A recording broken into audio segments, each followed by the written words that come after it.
पेश है हिंदी जबान में अपडेट। मोदी का भारत इसकी मुसलमान जनता के लिए निरंतर खतरनाक होता जा रहा है। भारतीय जनता पार्टी का शासन मुसलमानों को लक्ष्य करने तथा एकाकीकरण के लिए बहुत व्यवस्थित रूप से कानून बना रहा है। वक्फ अमेंडमेंट कानून मुसलमानों के संवैधानिक अधिकारों का खुल्लम खुल्ला उल्लंघन है। वक्फ संशोधन लेजिस्लेशन भारतीय मुसलमानों की धार्मिक स्वतंत्रता पर प्रत्यक्ष आक्रमण है। मोदी शासन द्वारा प्रेरित हिंदू अतिवादी बहुत निर्भीकता के साथ निरंतर मुसलमानों को टारगेट कर रहे हैं। मोदी के सत्ता में आने के पश्चात मुसलमानों के विरुद्ध आतंकों में वृद्धि हो गई है। इस्लामोफोबिया बाहर की बात नहीं, मोदी के शासन में यह राज्य प्रशासित है।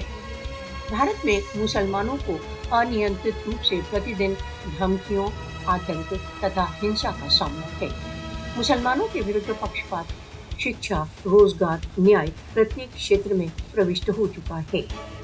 भारत में इस्लामोफोबिया एक संस्थात्मक तथा घातक शक्ति के रूप में प्रविष्ट हो चुका है।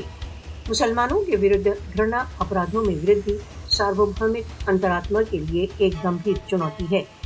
मोदी की निरंतर विकसित होती हिंदुत्व कार्यसूची विश्व शांति के लिए एक चुनौती। मोदी के नियंत्रण में पनपते फासिस्टवाद के दक्षिण एशिया तथा उससे भी आगे गंभीर प्रभाव होंगे। अंतर्राष्ट्रीय समुदाय को मौन नहीं रहना चाहिए, उसे भारतीय मुसलमानों के प्रति घृणा के बढ़ते ज्वार को रोकने के लिए सक्रिय होना चाहिए।